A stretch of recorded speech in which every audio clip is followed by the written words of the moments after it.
ये कहानी शाहजहांपुर के बंथरा गांव की है, जहां एक समय लोगों के दिलों में एक रहस्यमयी चुड़ैल का भय बसा हुआ था। गांव के बुजुर्गों का कहना था कि रात के अंधेरे में एक डरावनी औरत देखी जाती थी। लंबे लंबे नाखून, गंदे और बड़े दांत, उलझे हुए बाल और लाल चमकती आंखें। गांव में चर्चा थी कि जो भी इस चुड़ैल को देख लेता वह या तो बीमार पड़ जाता या फिर उसकी कोई अनहोनी हो जाती। लोगों ने रात में अकेले निकलना बंद कर दिया था। बच्चे डर के मारे जल्दी सो जाते और गांव के पुरुष भी समूह में ही सफर करते। अंकित, गांव का एक निडर युवक, इन अफवाहों पर ज्यादा भरोसा नहीं करता था। उसने तय किया कि वह इस रहस्य से पर्दा उठाएगा। एक रात जब पूरा गांव सो रहा था, वह अपने दोस्त राहुल के साथ उस स्थान पर गया जहां चुड़ैल के दिखने की सबसे ज्यादा अफवाहें थीं।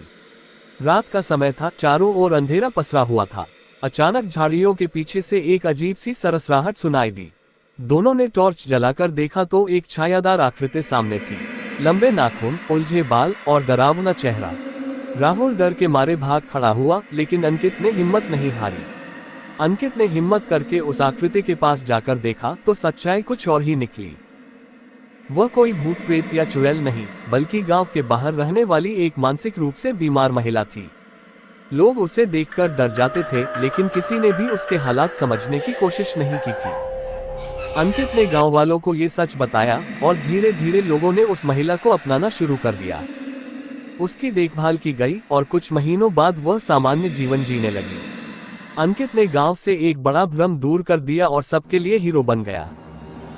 बंथरा के लोग अब रात में बेखौफ घूम सकते थे और चुड़ैल की कहानी सिर्फ एक गुजरे दौर की अफवाह बनकर रह गई। कहानी से सीख, हर डर के पीछे कोई सच्चाई होती है, बस हमें हिम्मत से सच का सामना करना आना चाहिए।